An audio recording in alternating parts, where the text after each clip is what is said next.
Welcome, Rumaan. Thanks so much for coming on Moms No Time to Read Books to talk about Leave the World Behind. I'm Oh, delighted to finally be talking to you. that's my great pleasure. I only wish that we were doing this in person because I can see into your home library and it is absolutely beautiful. And I would love to get in there and poke around on those shelves personally. You Maybe have not. an open invitation as soon as people are allowed to socialize again, which I don't know when that will be, but I miss having people here. I miss it. I loved having authors streaming in and out. So you're welcome anytime. Someday I'm going to take you up on that. Okay, please do. So as I mentioned, we were supposed to do this interview a while ago, but now you've had all sorts of great news that has come since the launch of the book, including today. It won't be when this airs, but today you found out you're now shortlisted for the National Book Award, which is really exciting. So congratulations. Thank you. Yay. Thank you. And It's also a Barnes and Noble pick and a Read with Jenna pick. And wow. I mean, it's like, what next for this book? I mean, the thing about writing a book, and I'm sure you've heard this from your guests in the past, is that it's just this very sustained leap of faith, and you have absolutely no idea what will happen when the book exists. I'm also like aware of the fact, as you know very well, there are so many great books every year that never really connect with the right readership. Sometimes it takes time for a book to find its way into the hands of the right readers. And when that happens quickly, you know what a blessing it is. I know, like, every step of the way, like, what a particular thrill it is, because the book isn't alive in any meaningful way until someone reads it. It just isn't. And those awards are wonderful. Being part of a television book club is wonderful. But the reason it's wonderful is in service of getting the book into the hands of the people who will bring it to life. That's what's exciting about it. The idea that more readers will come to it is a thrill, like really a thrill. So if you were to win an award and no one found out about it, like let's say there's this secret Pulitzer Prize, but you couldn't announce it, you wouldn't be excited? I mean, I'd be excited because, of course, it's a statement about how those judges felt about the book, right? And so that's really just a statement about how those particular readers felt about the work. Yeah, I mean, it's like, I'm just kind of playing with you. It's no, I mean, it's fine. like, of course, it's like gratifying to the ego, like, and every artist is possessed of an ego, and like writing is just an act of ego, really. So of course it's thrilling, but you have to think about what really is important in those moments. And I really do think it is like what thrills me, honestly, the most is when I see on Twitter or on Instagram, and I've seen this a bunch because it's so lovely when readers get the book from the library, when they're like, the hold is released and they get the digital edition from the library. That's really thrilling to me because, look, the name of this podcast is Moms Don't Have Time to Read, and we live in a culture that doesn't make a lot of space for an experience of art. So when people pay for your work, not in terms of their money, but in terms of their attention, that's kind of sacred almost. Like, it's really moving to me that people would spend the limited time that we all have, the hour before bedtime, with my work. It's really meaningful. I really love that. That's such a nice way to look at it. That's great. I love that. Um, will you please tell listeners who might not know what this book is about a little about the plot and how you came up with the idea for it? Sure. Leave the World Behind is a novel about a middle-class white family who live in Brooklyn, who, they're a professional couple. Amanda works in advertising. Her husband, Clay, works as a professor. And they have two teenagers, Archie and Rose. And the family, when we meet them, is heading out to Long Island for a holiday. They're not going to like a super chic part of Long Island where you can go buy, an expensive painting or have like $1,000 bottle of wine. They're going to a more quiet, understated part of Long Island. And these parts do exist because, in fact, this is based very much on a place that my family and I went on vacation. Beautiful, bucolic, rural farmland, not far from the ocean, not far from the millionaires in East Hampton, but its own little quiet part of the Long Island. Where is it? Can you say where it is? Oh, it's my secret to keep, but Okay, I will tell you later. Okay. So the family goes on vacation and they have the experience that you want on vacation. They go and buy a bunch of fancy groceries, they make hamburgers, they lounge by the pool, they go to the beach, they stop at Starbucks on the way home from the beach. Like, that's my dream vacation stuff, you know. That's what I love to do. And the second night that they're in the house, there is a knock at the door, and it's late at night. They're in the middle of nowhere. No one knows that they're there. It's not their primary residence. There's no reason someone should be knocking on the door. And it's an older Black couple named George and Ruth, who tell Amanda and Clay that this is their house. They're the owners. They've rented to them on Airbnb. And they've come there because there's an emergency happening in New York City. And from then, the book kind of shifts from being a book about holiday and family to being a book about what you do in a moment of crisis. I feel like that's a good way of talking about what the book is without, I don't really care about spoilers, but I'm mindful that some readers want to experience the shifts in this book for the first time themselves, So we'll just leave it at that. Yeah. So was the book inspired by your vacation? Very much so. So in 2017, we had this beautiful vacation. At the end of that year, it was December, and I was staying as a guest of the wonderful writer Laura Lippman at her home in New York City. It's on the Upper West Side. It was December. It was very cold. It was not far from the Hudson. So when I left the apartment to run out and get a cup of coffee or something, it was just freezing cold. And you know how in New York, you can have those patches of ice on the sidewalk, and it's like, it never rained and it never snowed, so you don't actually know where this ice came from, but it was like that kind of weather. And I think they call it black ice. It's just like looming ice, and you're just like, what I want most right now is that feeling of summer vacation. And so I was remembering my own vacation, and that particular moment really had that stay had really lodged in my head. I wanted to write a novel about vacation, but I wanted to push through the particulars of a family in a vacation home, which is a convention of books. And there are many great books, and I love that convention. But I wanted to find in that material something with bigger implications, with something that told us about not just family life, but cultural life, civic life, political life, the moment that we're all in right now. So that was kind of the attempt of the book. Well, it looks like you hit the nail on the head. Well, I mean, I'll let readers decide, but I know, but I guess the popular culture is saying like, you got it. Yeah, nice job. So when you get an idea for a book, what comes next? Do you outline, or do you just sit and write it, or do you do any research, or like, what's your process like? That's a good question. Usually what I do is I write into it for 50 pages, 70 pages or so, and then I make an outline. So in those first 50 to 70 pages, what I'm looking for really is the sound of the book. To me, the sound of the book establishes everything, how I'm going to write about the people, what the people are going to be like, what they're, somehow the name of the person really defines like how I write about them. So it's just about nailing whatever the voice is. And once I've nailed the voice, I can sit down and say, okay, what am I doing here? What is the story going to look like? And I outline, and usually what I try to do is confine an outline to a single piece of paper because it feels very doable. I can tape that piece of paper up onto the wall of my office. I can copy that piece of paper down in my notebook. I can carry it around with me, and I can have this one little cheat sheet that says to me, this is what you're doing. This is the book. It is in 12 sections or 4 sections or whatever the structure is. And then I can just sort of, and when I say outline, I don't even mean the kind of outline that we made when we were in 3rd grade and we were learning how to write a paper about the Declaration of Independence, where it's like the main idea of all this stuff. Like, Roman numerals? No Roman numerals. Usually what I do is I just put like 1, 2, 3, 4, 5, and here's the main idea of this section. Here are maybe how the chapters will work. And the outline is revised in tandem with the book because it's not like a roadmap for a vacation destination, right? It's something the map is changing as you're in progress. So I adjust the outline, I change things around, and I kind of feel my way forward like with some guide, but also a little bit by instinct. Interesting. And then once you do the writing, like how long did it take for you to write this book?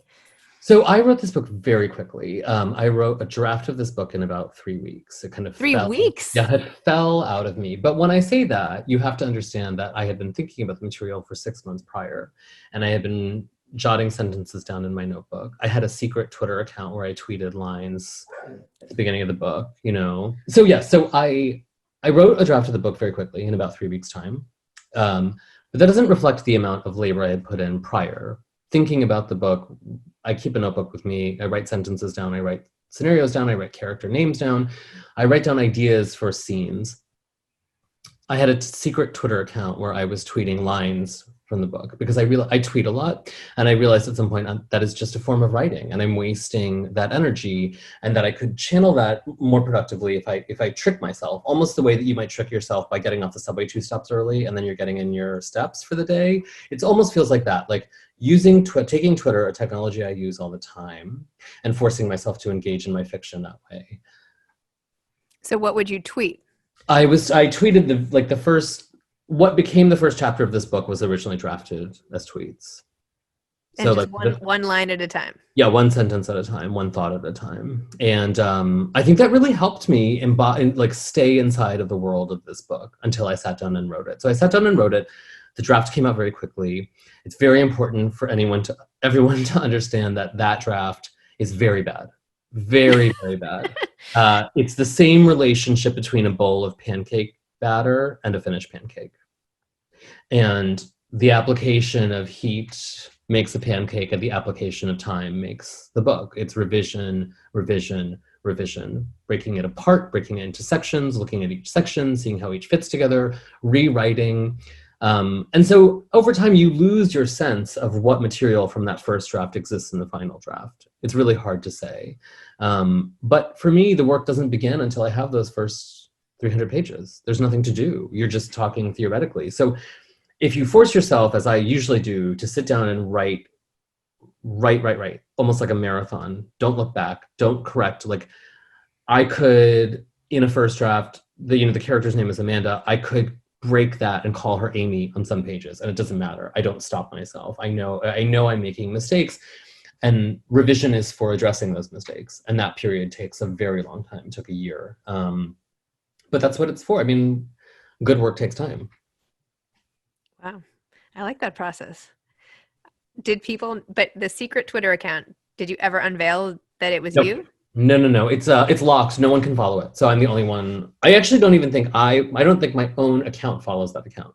So it's totally locked. So it's just like an interface that I could switch when you're inside Twitter, you can just switch your identity to that other account. Yeah. And then see all these sentences. And it was just a fun way of staying engaged in exactly the same way that, have you ever seen, I'm sure you've seen this on the subway, you'll see an artist sketching. Mm-hmm. And if you don't have any artistic ability, that looks like an amazing thing to you. But I think that what they're doing is just warming their hand. They're just indulging their eye. They're just sitting there. They have the time. They're commuting uptown or whatever. And they'll say, well, I'll just capitalize on this 40 minutes I have of sitting down time to move my hand and use my eye. And I think that is so much of what being an artist is about keeping that muscle toned, So tell me a little more about your background and like growing up and how you ended up here, like how we got here, essentially.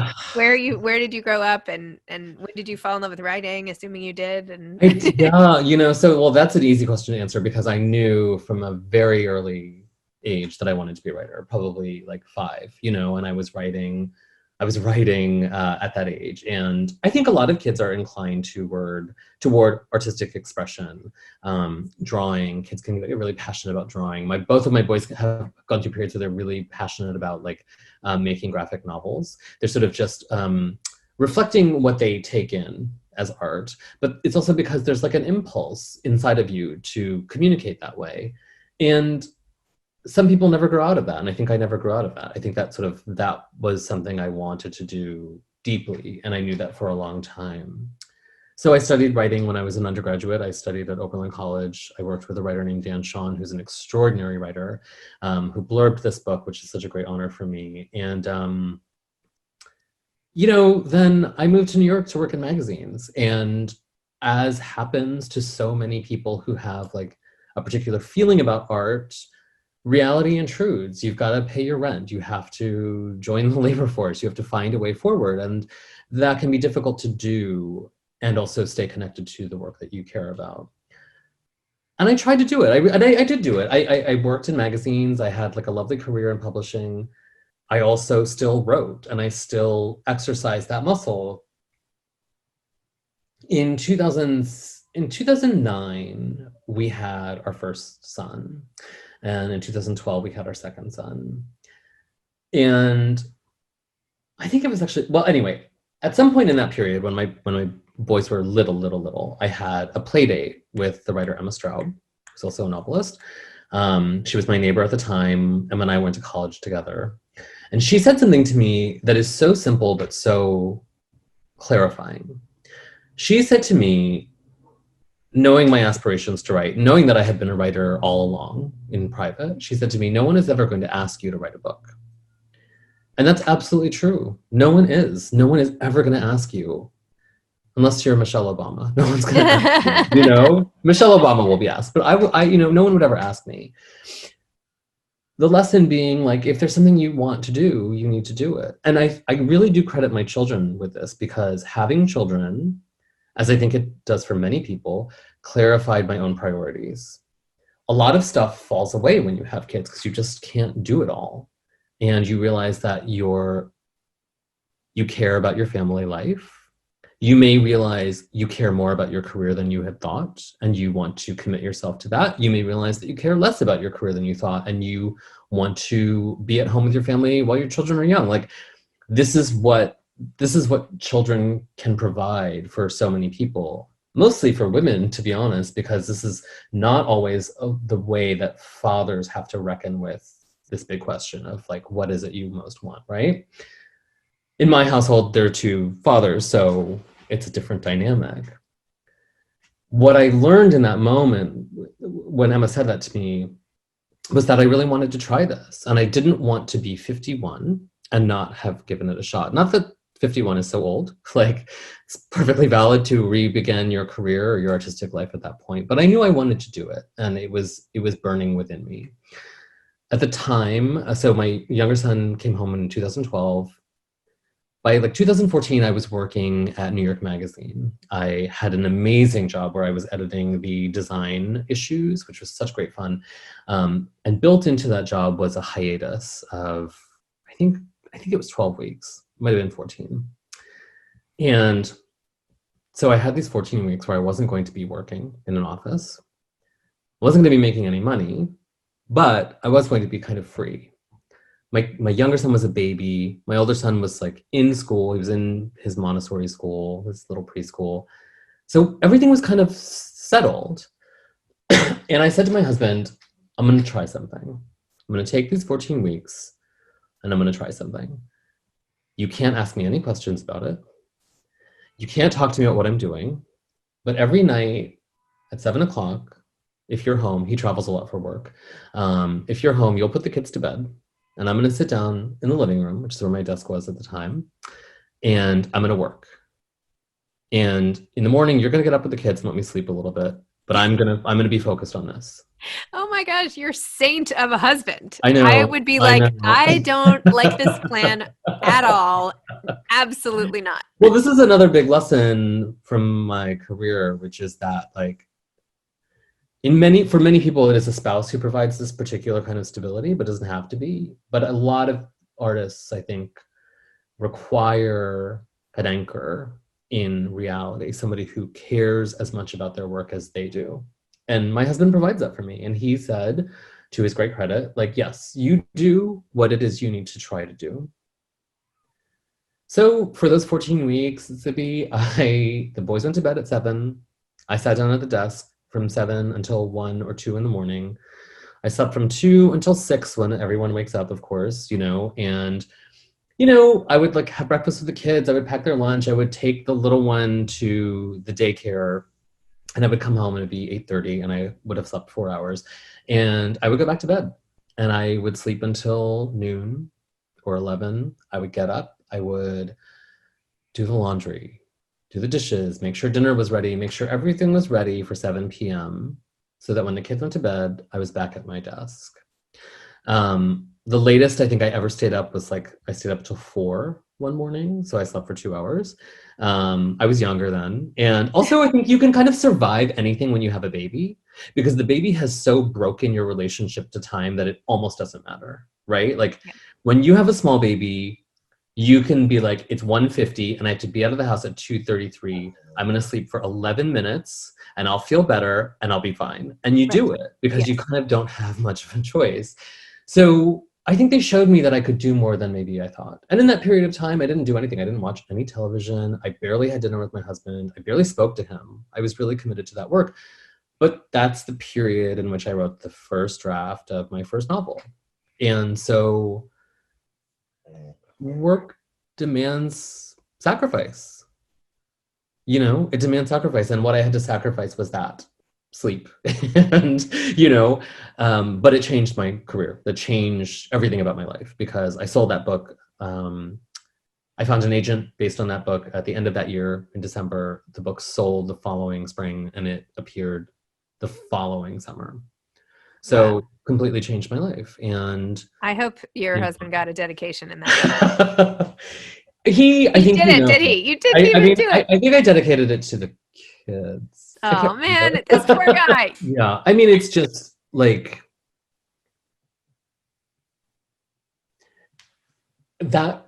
I don't know. I mean, it's really hugely important. I can't stress like how important it's been to my work. His faith in my commitment to it has been hugely important, and it's permission to, this is demanding work and it's self-centered work, and his acceptance of that and his belief in that and his confidence in my ability to do that have everything to do with whatever success I've had, because very few artists I think feel confident at all times, and you kind of need to know that there's someone saying like, no, you ought to be engaged in this, like you're on the right path and it will pay off. And I don't mean in terms of money, I just mean in terms of like, you'll be happy. You'll have done the thing you wanted to do. When I said before about Emma challenging me or pointing out that no one would invite me to write a book, what I was thinking about was not, oh, I want to have money or I want to have a career. It was that I want to have done this. I cared about this. It was the thing I've cared about since I was 5. And I want to have been honest with myself and worked for that. And so I did. And I'm really glad that I did. And I think that it makes it so much easier for me to be comfortable with the challenges of a life in which you're not always, no matter what you do for a living, if you care about it deeply, whatever, but there are other things to be done. And there are other reality intrudes, family life intrudes.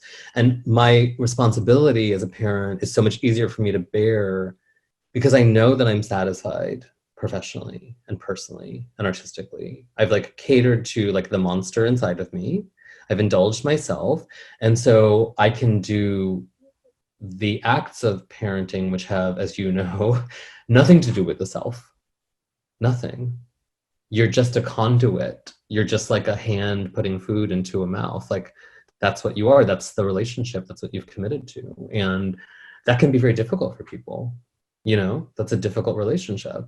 But it's also sacred and very meaningful. And it's what I care about most. No, I just feel like you just summarized what it means to be a mother, essentially. I mean, honestly, or a father. I mean, that's what the whole thing is that I would say a tiny percentage of primary, let me just say primary caregivers Yeah. get that kind of filling of their bucket, so to speak, Yeah. that enables them to then go back and do it. I've noticed the same way. I used to, only work a little bit, and now I do this and I'm doing all these other things, and then I go out my door and I'm like, all right, pillow fight. Yeah, I think it's true. I think it's important. I mean, it allows you to still be a person, and it's a personal choice. Also, there are parents for whom that role is so fulfilling, and it's all that they need, and they can be really inside of that.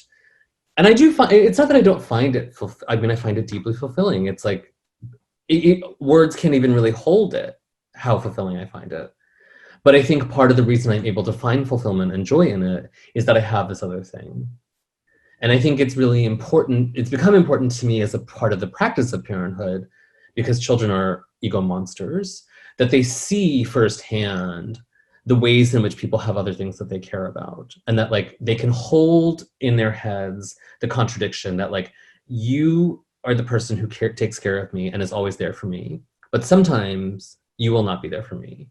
But you're not being there for me because you are a doctor working late, because you're a bus driver on your route, whatever it is, you are also doing as an act of care for me, because you earn money and you take care of me. Like they can understand that over time, and I think that's really a useful way to understand your place in the world. That's what I tell myself anyway. I don't know. Who knows? Who knows? And No parent knows what they're doing no, really. nobody knows what they're doing. And I certainly didn't mean to say that I am not fulfilled by my children either. Right. I love being I with know my you are. I know. children. It is Yeah. my greatest pride and joy. Blah, blah, Of blah. course. Okay, yes. So are you working on anything new now, or what are you up to? Yeah, so I've been when I described being at Laura Lippman's apartment in Manhattan, I was actually writing a different book, and I've been trying to go back to that book. Leave the World Behind emerged and sort of took over my life and my imagination. It was something that felt really urgent that I wanted to write, and I'm glad that I did. I want to go back to this other book, but at the moment I'm teaching. Actually, I'm teaching at Columbia and at Pace, and I am, as so many parents are, kind of orchestrating my children's education as well in this particular period. And I write as a freelance writer and critic. So I'm engaged in a lot of stuff, and I don't feel, to be honest, I don't feel wholly committed to the work of the fiction right now. And in some ways, I think that that's sort of natural. Like when I'm charged with talking about my third book, it's going to be difficult for me to be engaged in thinking about my fourth book, in the same way that like very few people are eager to like run out and get pregnant again when they have a 4-month-old at home, because you're just like, you're in that moment and you need a little time and a little space. So I don't know, but I do intend to write another book. So I hope that I get that clarity soon. I think when the semester ends, and it's winter, and hopefully we'll have a new government in this country, I might feel like a little less quotidian stress and be able to kind of relax into a fiction again. That's my hope. And then in the meantime, this is going to be a movie or a limited series. What's the That's right. latest? No, yes, it's going to be a feature film. The writer and director Sam Esmail is writing, and he's adapting the novel, and he'll direct the film for Netflix. Sam is such a brilliant filmmaker. If you don't know his work, he made a show called Homecoming for, I think it was for Amazon with Julia Roberts. And he made a show called Mr. Robot. Sam has a very particular sensibility that really, really suits this material, I think. He understands how to find unease in what looks like elegant calm. Homecoming is such an extraordinary show. Julia Roberts, who is the star of Homecoming, will star in this adaptation of Leave the World Behind, which is insane. Every time I say it, saying it does not make it sound real. And Denzel Washington will also star in the film. And it's in such good hands. Like, it's just so, it's part of like a larger charmed run I've had with this particular book. To find collaborators like that who you can put the material into their hands is just, what a win, you know? It's amazing. Oh, I'm so Yeah. excited to see it. That's going to be great. What advice would you have for aspiring authors? I think that you have to actually do the labor, and I think it's so hard to. And one of the things that I always stress when I, excuse me, one of the things that I always stress when I'm teaching is that there's more time than you might think there is. Especially if you stay up till 4 a.m. Well, I mean, look, not everyone is wired to do something that deranged, and I totally understand that. And like the significant factor in that is not just my husband's help, but that was huge. It's that I wasn't working for that period of time. I could never have done that and had to go to a day job, and most people have to, right? So that's like a real luxury. When I say that there's always time, what I usually mean is that there are ways of tricking yourself, much as I tricked myself using Twitter. That's a great example. When I teach, I always say when I'm feeling really stuck and really desperate, I set myself a very arbitrary and accomplishable goal, usually with some sense of play, like you have to write 333 words. You can't write more than that, but you cannot write less than that. It has to land at 333. You don't have to write the thing that you are thinking about writing. You can write anything, but it has to last that long. Or turn on an episode of Friends, turn off the sound, and sit there and write until that episode is over.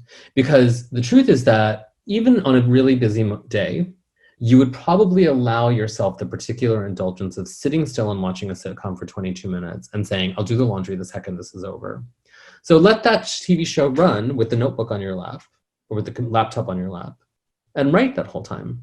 Then when the show's over, turn it off, go deal with the laundry, get the dog walked, take out the checkbook and deal with your bills, whatever it is that your life involves. 22 minutes is not a lot, but it's a step forward. It's just like going to the gym. It's just like how, we've all had that experience, right? When it's January and you're like, God damn, I've done nothing but eat since Thanksgiving. I've really got to go to the gym. And so you like reactivate your gym membership and then you're like, oh, I can't go today because I have to take the kids to soccer. Oh, I can't go next week because actually they have this dentist appointment that I forgot about that I made 11 months ago. And why did I make it now? And, you find all these ways to tell yourself you can't do it. And then one day your resolve breaks and you're like, well, fuck, I guess I have to go to the gym. And you go to the gym and you're like, I'll just go for like 38 minutes, just like I'll ease into it. And you go, and what happens? You feel amazing. You're like, well, I went and I did it. And I didn't go for an hour, I went for 38 minutes, but you know what? I did it. And now I know I can do it. And I'm going to do it next Tuesday too, because I know the kids are in soccer and I can drop them and go and run for 38 minutes and come back and pick them up and everything is fine and the world will continue on. I think making space for writing in your life, if that is something you prioritize, can function the same way. And just as it might take, like if you go to the gym for 38 minutes a week, it might take you 6 months to feel like, yeah, I feel strong, I feel better, I feel good, but you will get there. And so if you write for 22 minutes a week and you're producing 300 words, yeah, it's only 300 words. But like 6 months later, I can't do math. So I just realized I get backed the myself point. into Yeah. corner. But you're at like 7,000 words and that's not that much. But 6 months later, you're at 14,000 words. And then you're like, wow, I have 1/5 of a book here. I did it. I put one foot in front of the other and did it. And that's exactly the same way that everyone who does this does it. So every writer you admire who you think, oh my God, I could never do what Jane Smiley does. I could never do what Louise Erdrich does. I could never do what Margaret Atwood does. Yeah, they're all geniuses. There's no question. But Jane Smiley has to sit down, take out her pencil and be like, all right, it's time. And I got to show up and do it. And that's not something that, anyone can do that. But as Emma said to me all those years ago, very few people will invite you to do that. So if that's what you want to do, you have to find a way to do it. Wow. Well, that was a pretty tempting pseudo invitation. I feel like that was very inspiring for Get to work. Get to work. Exactly. What can you do? It's just work. It is just work. And like, if there's one thing we understand in this country, because we have such a warped relationship with work, it's that we can do more. You can squeeze time out. To be honest, I don't have much of a life beyond this, to be perfectly clear. Like at this moment, like no one's doing any of these things, but I very rarely go to the movies. I very rarely go out to dinner. I very rarely like have a night where I'm just out with friends, like doing nothing. I spend a lot of time here at this very desk where I'm talking to you.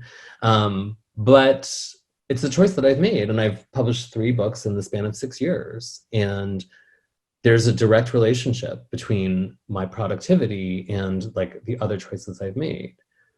I'm not saying that like, there's a lot of like privilege in play there, and there's a lot of luck in play there, but like fundamentally it is accomplishable, because if you want to write, if you care about it, as I do, I think you'll find a way. I think you just have to allow yourself to find a way. Awesome.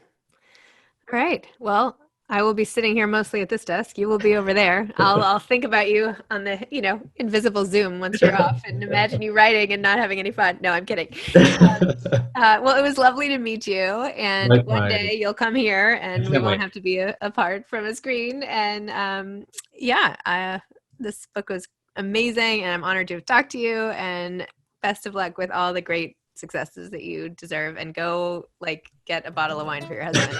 Give Thank him you a so big much, thank you. Libby. It was really Okay. lovely. Okay. Bye. Bye.